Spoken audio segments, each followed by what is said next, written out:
glory. Shake somebody's hand like you ain't got no sense. Tell them that the glory is about to drop. The victory is already won. Y'all got to get crazy for this miracle. Get crazy, crazy, crazy.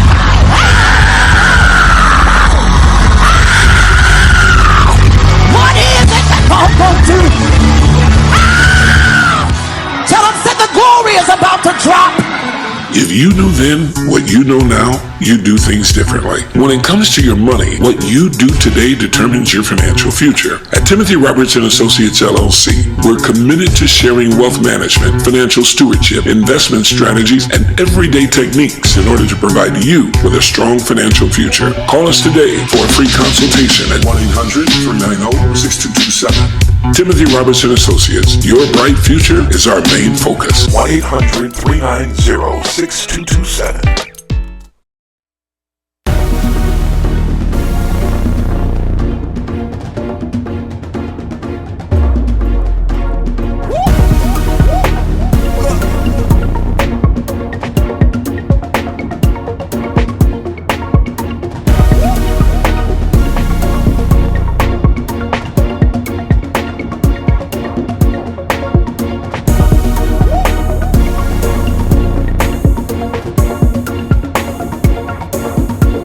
Mangione.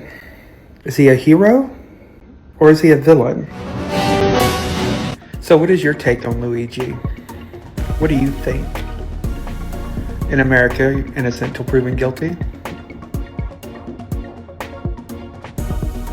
The man accused of killing Deputy Henderson now faces the death penalty after a new indictment by a Hamilton County grand jury. Yeah, Craig, these are the charges that a grand jury brought down against Rodney Hinton Jr. Aggravated murder carries the death penalty, and prosecutor Connie Pillich says her office will pursue it. I can only tell you that I've never seen someone hunted down and killed like this.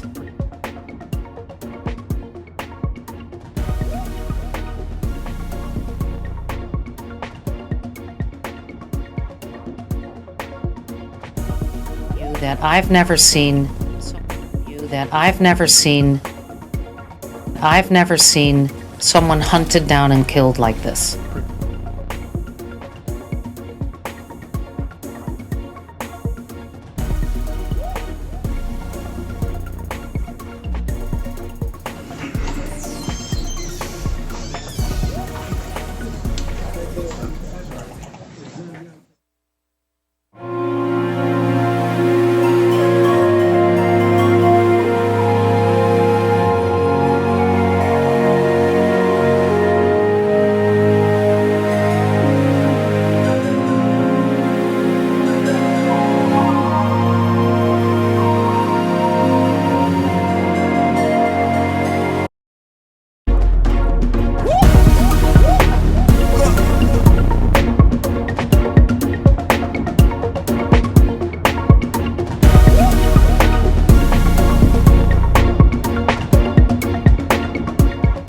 First up, Rodney Hinton Jr., a black father, a regular dude just like me or some of you, in Cincinnati, just trying to raise his son, Ryan, in a world where being young, gifted, and black just might get you killed. The circumstances surrounding the fatal police shooting of 18-year-old Ryan Hinton Jr. remain under investigation. It has not been definitively established whether he was armed or unarmed at the time. According to Cincinnati police, who were plainclothes in an unmarked vehicle, Ryan was suspected of being involved in a stolen vehicle. So a chase ensued.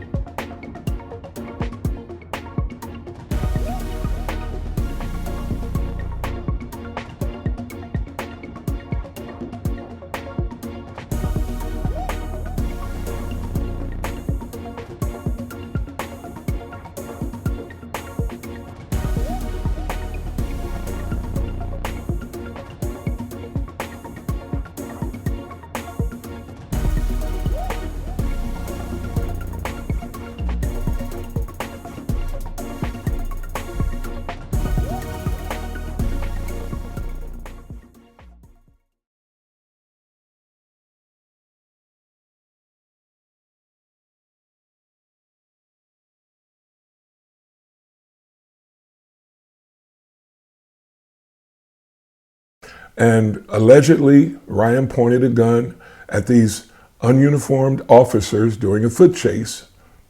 Body camera footage reportedly captures an officer shouting, "He's got a gun!" Even before shots were fired, a firearm was recovered at the scene, but it had not been discharged. In most U.S. jurisdictions, including Cincinnati, police use of force policies generally don't allow officers to shoot a suspect solely because they're fleeing, even if they're suspected of having a firearm, unless the suspect poses an immediate threat of serious bodily harm or death to the officer or others at that moment.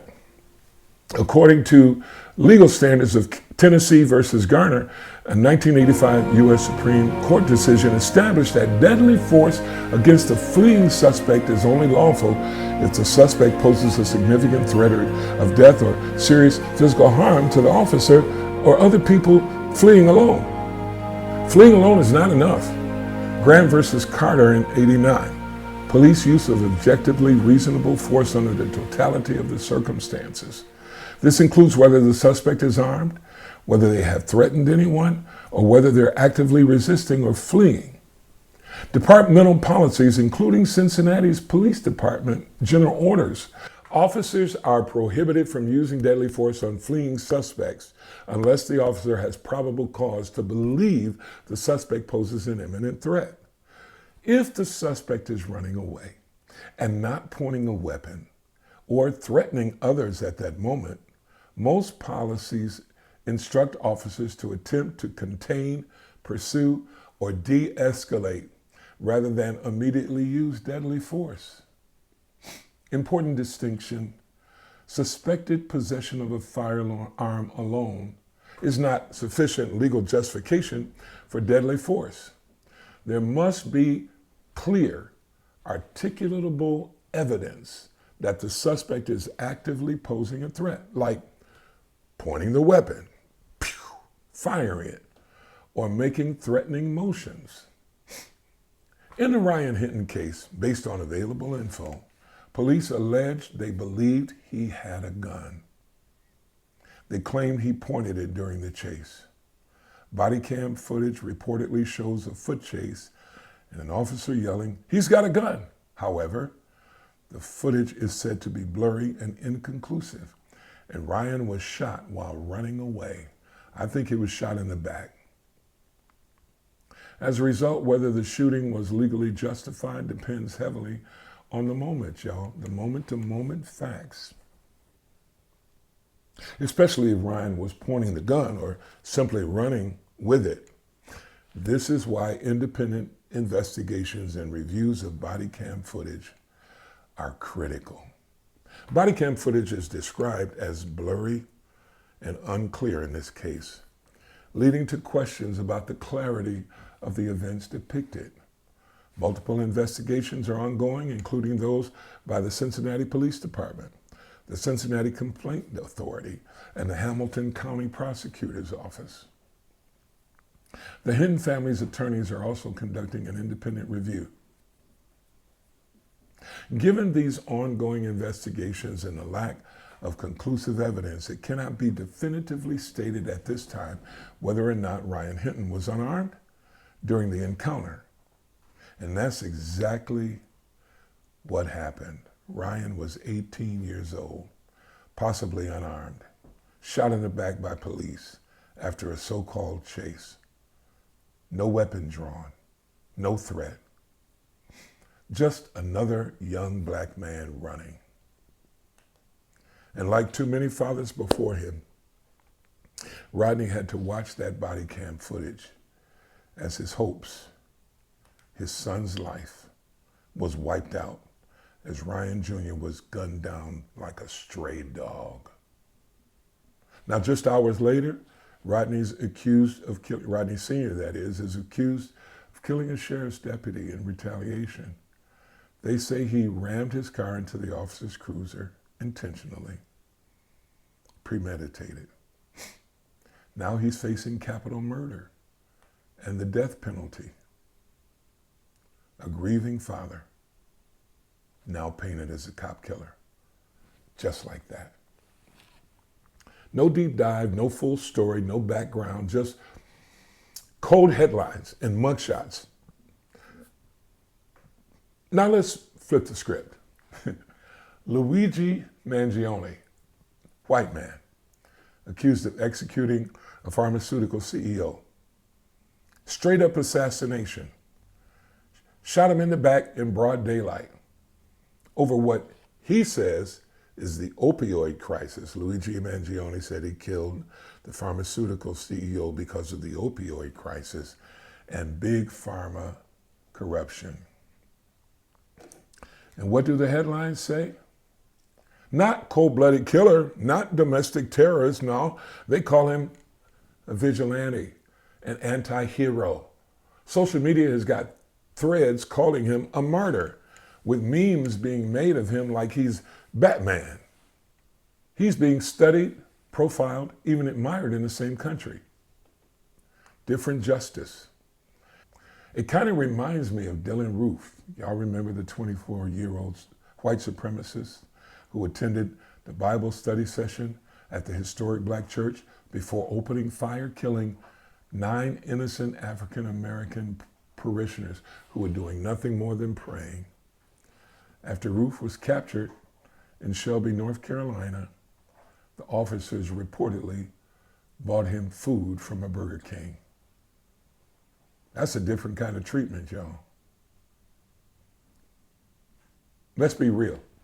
Rodney Hinton allegedly did what he did with his hopes for the future of his son already wiped out forever. His child had just been murdered by the system. And when black grief explodes, y'all, we don't get sympathy or therapy.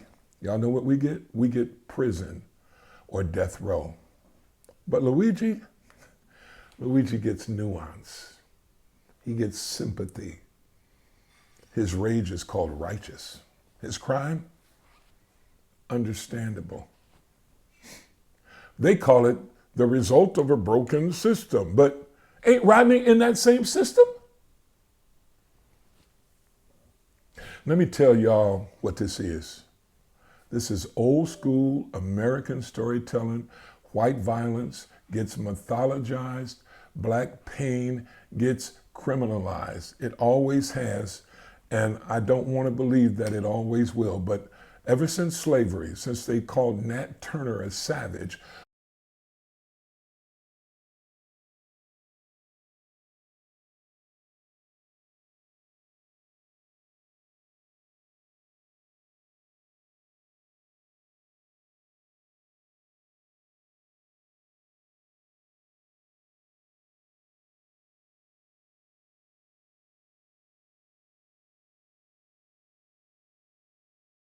but wrote plays about Billy the Kid. Since Reconstruction, when black folks fought for freedom and got lynched, while white mobs burned towns and strung up black people regardless of whether they had done something or not. Innocent black people, they got laws passed in their favor. It's the same game. It ain't changed. Same game, New Jersey's. Rodney Hinton is fighting not just the courts, but a country that doesn't believe black men can hurt without hurting someone else. He's not just on trial, y'all, for what happened. He's on trial for being black. He's on trial for existing while grieving. He's on trial for reacting to a heinous crime that was committed against his son. This system does not ask what made him snap. It doesn't care. It just asks, how quick can they bury him? How quick can they convict him? How quick can they put him in the electric chair? But Luigi, they call him broken. They want to know, what books did he read? What trauma did he have? What woke him up? They put him on the cover of a magazine, y'all. Where's that same energy for Rodney, my brother? So here's the question. Does the mainstream media write our pain in their story? So here's the question. Does the mainstream media write our pain in the story? Do they call our trauma rage while calling theirs revolution? Do they see Rodney Hinton is less than human, 3/5 of a human? Do they see him as a father, a black man, a man whose son was killed? All we ask is, tell his story too, the full one, not just the parts that fit your stereotype, because until black grief is allowed to be, without getting cuffed, tased, or buried, we ain't free. So I got Jonathan with me. He's a young man who's been in these streets. Jonathan, good to have you on the DFX. And talk to me a little bit about the subject of living in two Americas. As a young black man, have you experienced or had experiences with law enforcement, pulling you over? Talk to me about your experience. I got pulled over in Ohio. They said I was speeding because I was doing 1 mile over the speed limit. I was doing 76 and a 75, but that wasn't the reason he pulled me over, because I never got the ticket. By the way, I never got the ticket that they said that the reason why they pulled me over. End of the day, they never did what they were supposed to do as far as like the law. I never got my Miranda rights read to me. Never got a ticket. You know what I'm saying? Like nothing they did as far as like the initial stop was right. So, they just do what they want to do anyway. All right. So before they searched the car, he said his probable cause search was because I had multiple cell phones in my dash. He said he seen multiple cell phones in the dash compartment, and that gave him suspicious, activity. Well, I have they have over 114 reasons why they can stop you at any time. If they see you and you look like somebody that is a candidate for a ticket or a jail, they'll do it. So let's turn our attention to this case. How did this case strike you, the Rodney Hinton case where the young man is shot and killed in cold blood by the law enforcement and the father reacts? How did it strike you when you first heard it? Okay. Now, when I first heard it, that's them cases like that happens a lot. I don't think he was like, how can I say it? Like it was a premeditated murder, if I should say it. Even though he thought about, what happened to his son and all that, I still think it was based off emotion, him killing that officer. Because it's not like he shot him, stabbed him. He didn't do nothing personal. He hit him with the car. Like that's an emotional crime. That's something like a woman to do to her husband, or her sister or something. That's what women do. I don't want you giving my wife no ideas. Careful. Yeah, sorry about that. Yeah, we ain't gonna do that. But that's where I go with that. Like he did what he did. I don't condone it, but at the same time, that was all emotional act. That wasn't a premeditated, a thought out plan, because nobody think about hitting somebody with a car. Like right. Just that's an impulsive thought. So yeah, like he need probably like medical attention instead of the death penalty. Since it's obvious that we're living in two Americas, obvious that the playing field will never be level, what can you and I do to keep the murder of innocent black men and women from occurring? What can we do? Or is there anything that we can do? The most we could do as far as like personally ourselves, like between me and you, is guide the people that's closest to us and help them guide the people that's closest to them, and make sure our community is safe before we worry about everybody else's. You know what I'm saying? Man, I think you hit the nail right on the head. I do think that as parents, we have a responsibility. I mean, I'm sure you got to talk from your parents before you started driving. Keep your hands on the wheel. If you get pulled over, keep your hands on the wheel at 10 and 2. Pull your driver's license out. Don't drive erratically. Don't do anything to attract attention. We've all.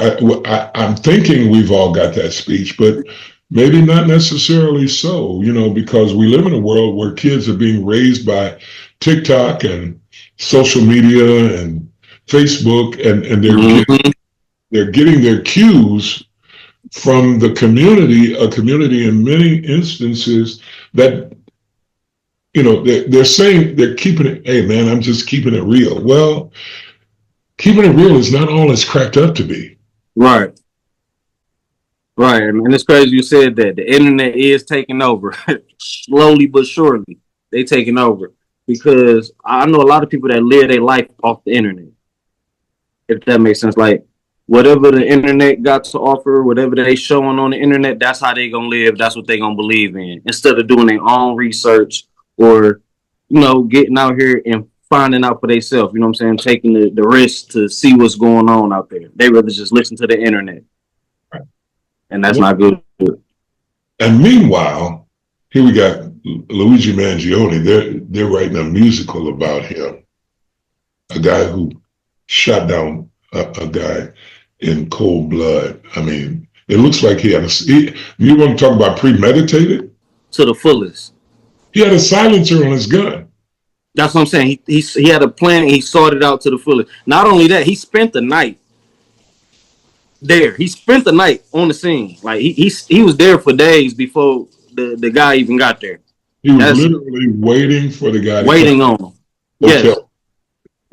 That's a planned out, premeditated, thought out murder. And yet he's being portrayed as a hero. But like I said, but that's the internet portraying him as a hero because it's other people. Like for one, it's AI generated. The thread of white supremacy is woven through the fabric of America. The chances of you being able to receive the same kind of treatment as someone who's been grandfathered in other words, his dad had a bank account. His dad knows the bank vice president. His dad plays golf, with the regional manager, whatever the case may be. So when he says, man, my son's going to be coming, he needs $10,000 to start his business, it's much less likely that he will be refused than if you showed up asking for and the same thing with buying a house, buying a car. It's been proven that the interest rates are different for applied to us rather than applied to mainstream America, white America.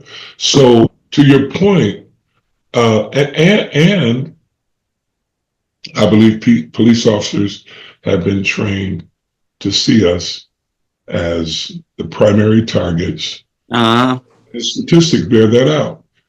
8% of the population is Black males. 43% of the prison population is Black males. 8%, 43%. That don't add up. Unless, as you said, a calculated conspiracy. I don't disagree with it. I'm not a conspiracy theorist. But I see what I see. I look at facts. I look at trends. I look at portrayals. And the portrayal of Rodney Hinton Sr. but let me tell you what I appreciated him. Man, he had that look when he was walking past the cops. Yeah. So I'm like, yeah, you next. Yeah, what? Yeah. I appreciate it because what it said to me was, I'm holding my head up and I don't care. Did you see all those cops they had? There was 100 deep. That's intimidation stack. That's what they have to do. That they have to act like they're gonna come together to intimidate. The defendant in this case. That's how they gotta do. Absolutely right. Well, look, bro, we could go on and we could beat this horse because I think the horse is well worth beating. But I want to thank you for your time. I appreciate you.